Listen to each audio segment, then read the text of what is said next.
I'm Richard Armstrong, and I'm a private pilot. Been flying for 45 years. The majority of that as a float plane pilot, bush pilot for private entertainment. And I'm building another airplane, and this is some of my parts. I'll show you now. These are finished parts that for my project that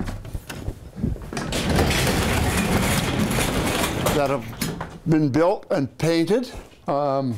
Wings, flaps, ailerons, all kind of some of the tail feather stuff. They're 90 to 95% finished. Still a little bit more work to do, but they were far enough along the line that they could be painted, and I can do the finishing work. Hopefully by next spring or in the summertime, my project will be finished far enough that I can assemble it and get to flying it and out there having some fun.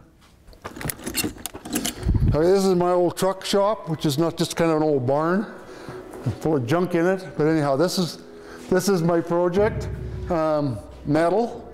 You'll see lots of little different pieces going. You see that there's chunks that I've replaced on this old fuselage. I had to replace stuff. I probably had the flying bug since I was 10 years old or less. I got a picture when I was like around 10 of a Cessna 180 on floats, and said to myself that one day I was going to be a float plane pilot. You know, if you're an aircraft builder, you have to have a lot of patience, because I've seen times where I could say it was one time when it took me 2 days to get one bolt in. So if you're building an airplane thing, you have to have patience and take your time working on it. Between us guys down there at the coffee shop, that's why we go. We discuss things, our little problems, and how to try and do it. Like you'll maybe see right here, if you carry on, you'll see I'm actually building a piece right here now.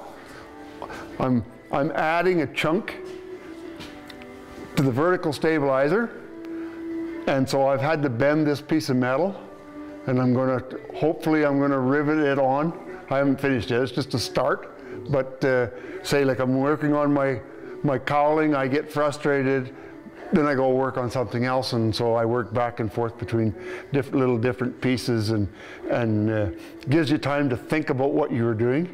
Because again, like you don't want to be cutting too much. You gotta do lots of thinking about how you're going to do it.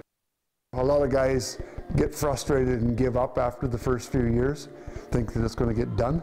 But you just got to have perseverance and keep at it, keep working at it, and eventually, like I always say, if I come up here and put a couple of rivets in every day, eventually it's going to be done. Like there's only about a zillion rivets in here, so I don't know how many years it's going to take, but so that's kind of the process that we work on. You ask any of us, we spend a lot of nights awake thinking about things, but when you finally get it figured out and get it put together, it's quite satisfying. And I think the day that it does go flying, that will be the most satisfying part of the whole works, is once you've got it finished and it actually find out that it works and everything is the way it's supposed to be. Yeah.